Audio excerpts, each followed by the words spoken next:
Bonjour à tous. Donc, petit programme de formation pour faire un point sur les pompes à chaleur et leur fonctionnement.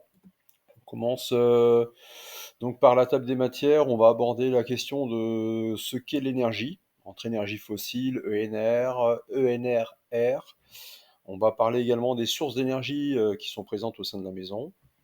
Parler des principes de chauffage en eau chaude sanitaire résidence, donc des exemples de circuits électriques. Bien sûr, on va aborder le principe et les principes de fonctionnement d'une pompe à chaleur. Le point de vigilance, enfin les points de vigilance quand on installe une PAC, une pompe à chaleur. Et encore une fois, quelques exemples de circuits hydrauliques pour la PAC. Tout d'abord, on va commencer par définir un peu ce qu'est l'énergie. Alors, beaucoup confondent puissance et énergie. Pour faire simple, une puissance, c'est ce qui est indiqué sur vos appareils et ça s'exprime en kilowatts. Et une énergie, il y a forcément une unité de temps qui va rentrer en ligne de compte. Donc on prend cette puissance qu'on va multiplier par une durée, ce qui va nous donner une énergie en kilowattheure.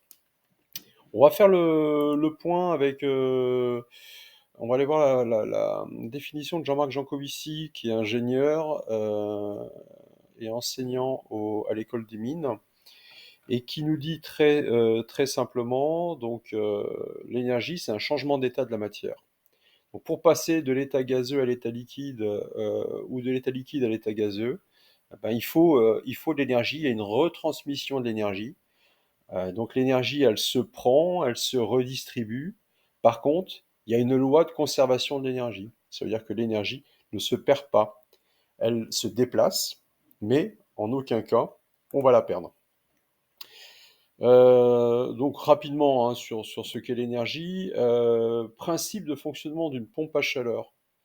En fait, il y a plusieurs organes qui sont importants dans une pompe à chaleur. Et d'ailleurs, en pompe à chaleur, vous en avez tous. La pompe à chaleur que vous avez tous, c'est le frigo, donc le réfrigérateur. Pourquoi? Puisqu'en fait, vous avez l'évaporateur ici, donc qui va absorber les calories, le compresseur qui va monter en pression et donc en température, puisqu'on a une relation pression-température, le fluide, qui va ensuite être libéré par le condenseur. Donc le condenseur va libérer cette énergie-là. Véritablement, elle va échanger cette énergie avec l'extérieur. Et vous avez ensuite un retour qui se fait ici avec un détendeur, le détendeur qui va faire chuter la pression. Et en faisant chuter la pression, il va faire chuter la température. On a cette relation pression-température qui est partout. Si je prends l'exemple du frigo, vous mettez des aliments dans votre frigo, les calories vont être absorbées par le fluide caloporteur, qui peut être ben voilà, donc de l'air, de l'eau. Donc on va absorber ce fluide. Ce fluide va ensuite passer donc en basse, enfin ces calories vont passer en basse pression. Elles vont augmenter la pression et la température. Donc vous avez un compresseur à l'arrière du frigo qui va faire le job. Et ensuite, il va y avoir tout un système de serpentin à l'arrière de votre frigo qui va permettre donc de libérer la chaleur, donc ces calories. Et c'est pour ça qu'on refroidit. Donc c'est exactement ce que vous avez à l'intérieur du frigo. Bah forcément, on enlève de la calorie, donc il va faire froid. Et ces calories-là, elles vont quelque part, on les restitue à l'arrière du frigo, il va faire chaud. Voilà, donc c'est pour faire simple, on pourrait rentrer en détail sur l'état gazeux, l'état liquide. Effectivement, quand on passe d'un état gazeux à un état liquide, on va diffuser, libérer de la chaleur. Quand on passe d'un état liquide à un état gazeux, au contraire, on va absorber les calories. C'est ce qui se passe dans l'évaporateur. Donc évaporateur, compresseur, condenseur, détendeur. Dans les climatisation réversible, en fait, vous avez une inversion de cycle. Donc ça veut dire qu'à la fois votre climatisation peut bien sûr refroidir une pièce, mais en inversion de cycle, elle va pouvoir restituer la chaleur. Bon, les sources d'énergie au sein de la maison, alors il y en a beaucoup plus que quatre, hein, mais on les identifie vite. On a le chauffage, on a On a donc le chauffage qui est fait à partir de gaz, de fuel, euh, qui peut être fait à partir d'air aussi, grâce aux pompes à chaleur. On va avoir l'eau chaude sanitaire qui, pareil, peut être faite aussi à partir d'énergie fossile, donc l'énergie qu'on retrouve de manière géologique dans le sol, mais ça peut être fait également par le biais d'une pompe à chaleur, par le biais de ce qu'on appelle la thermodynamique, en fait, hein, qui est ce principe de cycle. Euh, et on va avoir aussi l'énergie solaire, donc qui va rentrer en ligne de compte, soit pour faire du photovoltaïque et donc de l'électricité, soit pour faire de l'énergie thermique et donc permettre la production d'eau chaude ou une préparation d'eau chaude pour la chaudière. Voilà, différents éléments. Hop là, en résidence, ça nous donne quoi? Alors ça, on peut peut-être le déplacer. Hop, ça, on va essayer de le rabattre. Voilà. Donc en résidence, ça veut dire que de manière classique, vous avez une chaudière et vous avez ce qu'on appelle les émetteurs, donc soit des radiateurs, soit un plancher un plancher, un plancher chauffant. Et vous avez un ballon d'ECS, donc d'eau chaude sanitaire. Bah, votre chaudière va pouvoir bien sûr faire à la fois de l'eau chaude sanitaire en alimentant ce ballon, mais elle va pouvoir également, en partant par ce circuit-là, alimenter votre radiateur qui a une température de consigne relativement importante, on va dire autour de 50 à 60 degrés. Vous allez avoir le retour ici du radiateur, donc qui aura perdu des calories puisqu'il aura diffusé de la chaleur dans la pièce. Donc retour ici, donc la chaudière récupère ces retours d'eau euh, tiède, on peut dire tiède, même si c'est pas tout à fait le cas. Et on va pouvoir avoir également un deuxième réseau de chauffage, une deuxième zone avec le plancher chauffant, qui lui va être à une température différente puisque le plancher chauffant est réglementé. Donc de manière générale, l'énergie qu'on utilise ici, ben, en énergie fossile, c'était le fuel, c'était le gaz. Voilà. On va avoir, hop là, ici la même chose, mais en pompe à chaleur. Donc ça veut dire quoi? J'ai une unité, ce qu'on appelle un groupe à l'extérieur, qui va me permettre d'absorber ou de restituer les calories. J'ai une unité intérieure qui s'installe et celle-ci va pouvoir produire, donc ces éléments-là vont pouvoir produire un départ d'eau chaude qui va me servir à alimenter dans un premier temps une espèce de péage d'autoroute, si vous voulez. On a ici un ballon tampon, très important. On rentrera dans les détails peut-être dans une prochaine vidéo sur le rôle du ballon tampon pour la pompe à chaleur. Mais ce ballon tampon va avoir plusieurs fonctions. Il va avoir une fonction de redistribution ici sur différents circuits. Donc là, on a à la fois des radiateurs et on a à la fois du plancher chauffant qui est là.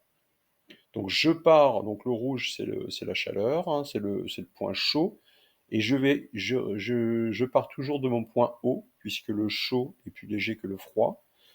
Donc je récupère la chaleur qui a été transférée dans mon ballon tampon, je vais alimenter mes radiateurs, je fais un retour, puisque je vais récupérer ces calories-là.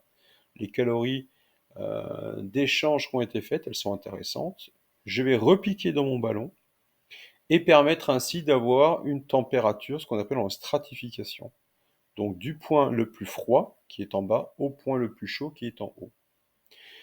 On viendra sur un jour quand même sur ce ballon parce que les piquages sont importants, le volume du ballon tampon est important.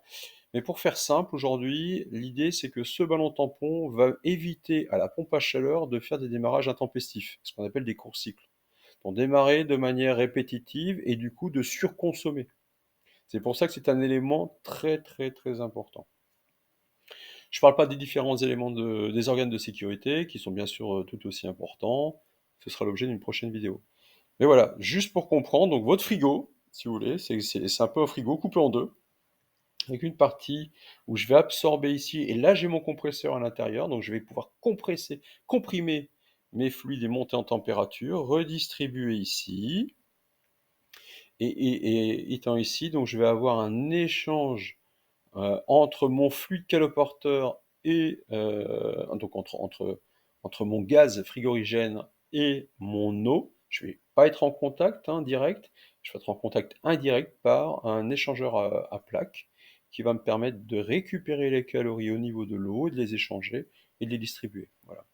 Bien sûr, ma pompe à chaleur est aussi capable de faire de l'eau chaude sanitaire. Voilà. Point de vigilance d'une pompe à chaleur, donc il y en a plusieurs, hein. La première des choses, c'est de savoir si vous êtes chez vous en monophasé ou en triphasé. Il y a une étude de puissance qui doit être faite. Alors, il y a des logiciels qui existent par les constructeurs, le Hitachi en propose. Ce qui est très important quand vous mettez une pompe à chaleur et que vous avez eu 40 ans, par exemple, de vie avec une énergie fossile, fuel, gaz, peu importe, c'est que vos tuyaux sont encrassés. Il faut donc créer ce qu'on appelle un désembouage avant de procéder à une installation, qui aujourd'hui, à l'heure où je vous parle, donc a été reconnu comme un élément incontournable. Il faut donc désembouer cette installation. Pourquoi? Puisque sinon vous allez avoir votre section hydraulique qui va être beaucoup plus petite, et ça va forcément créer des pertes de puissance sur votre installation. Donc surconsommation. Le rôle du ballon tampon, on en a un peu parlé, qui est primordial. Important d'avoir un filtre baromagnétique. Oui, on va protéger son installation avec un certain nombre de filtres, dont le filtre baromagnétique. Le choix d'une pompe à chaleur, ben, vous avez à minima donc deux choix possibles, soit en inverter, soit en tout ou rien. Ça veut dire qu'en fait, là, on a le compresseur qui soit va démarrer et s'arrêter, et c'est ce qu'on appelle le tout ou rien, ou alors le compresseur qui va se réguler en fonction des besoins, et c'est ce qu'on appelle l'inverter, qui est, on va dire, le grand standard d'aujourd'hui. Un élément à prendre en compte, c'est la puissance des émetteurs.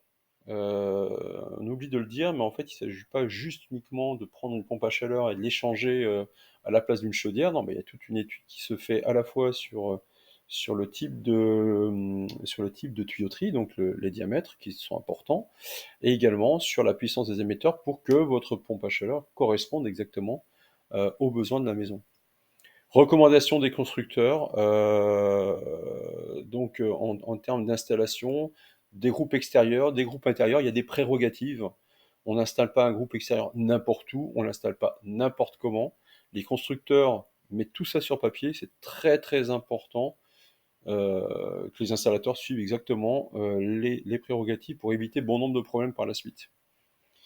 Voilà, il y a des documents qui existent, donc le RAG, donc le RAG, qui est un document qui permet de présenter un petit peu les différentes combinaisons, solutions en pompe à chaleur concernant les installations, voilà, pour avoir des installations optimales. Les accessoires hydrauliques obligatoires, alors pour faire simple, on a le disconnecteur, ça c'est important, ça veut dire quoi? Ben, ça c'est comme un réseau classique, hein, votre eau de chauffage ne doit pas revenir dans le réseau, puisqu'en fait c'est une eau qu'on considère comme étant polluée, sale.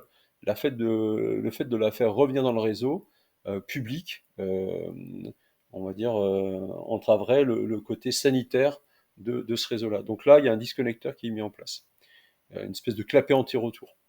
Vous avez la soupape de sécurité, effectivement, il faut que ça crache à une certaine pression, il faut pouvoir libérer, donc ça protège votre installation. Le thermostat de sécurité sur le départ du plancher chauffant, donc on l'a dit, plancher chauffant, donc il doit couper donc la fourniture de chauffage, de chaleur, pour que la température dans le plancher chauffant ne dépasse pas les 55 degrés.